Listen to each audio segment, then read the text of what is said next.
Lembaga Wali Nanggro saat ini tidak memiliki kewenangan yang jelas dalam pemerintahan Republik Indonesia.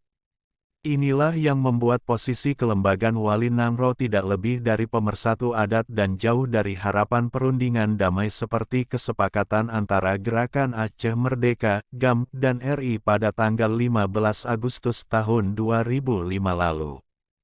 Institusi Wali Nanggro itu sebenarnya berkaitan juga dengan Kanun Aceh. Jadi di dalam MOU Helsinki di pasal 1.1.6 itu disebutkan, Kanun Aceh akan disusun kembali untuk Aceh dengan menghormati tradisi, sejarah dan adat istiadat rakyat Aceh serta mencerminkan kebutuhan hukum terkini Aceh. Memorandum of Understanding (MOU) antara GAM dengan RI yang implementasinya kemudian dijabarkan dalam Undang-Undang Republik Indonesia Nomor 11 Tahun 2006 tentang Pemerintah Aceh. Kanun Aceh yang dimaksud dalam kesepakatan damai bukanlah peraturan daerah (Perda) seperti yang dipahami dan dilaksanakan saat ini.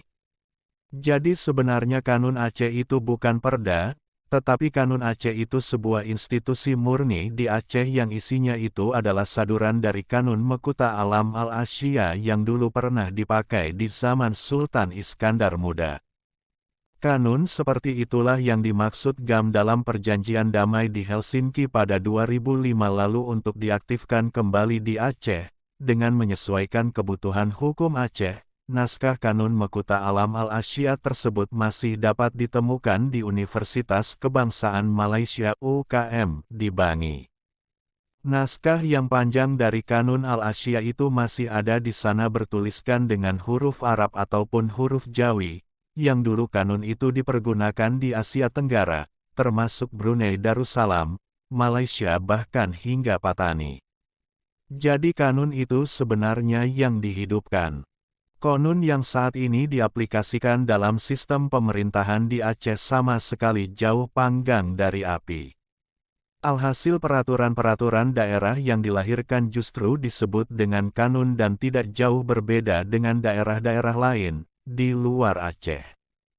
Makanya hari ini di dalam UUPA ataupun kita dalam menjalankan MOU Helsinki timbul kanun kabupaten, kanun kota, kanun Aceh yang banyak sekali konunnya. Akhirnya ini jadi mecawo jika dirujuk kembali ke MOU Helsinki.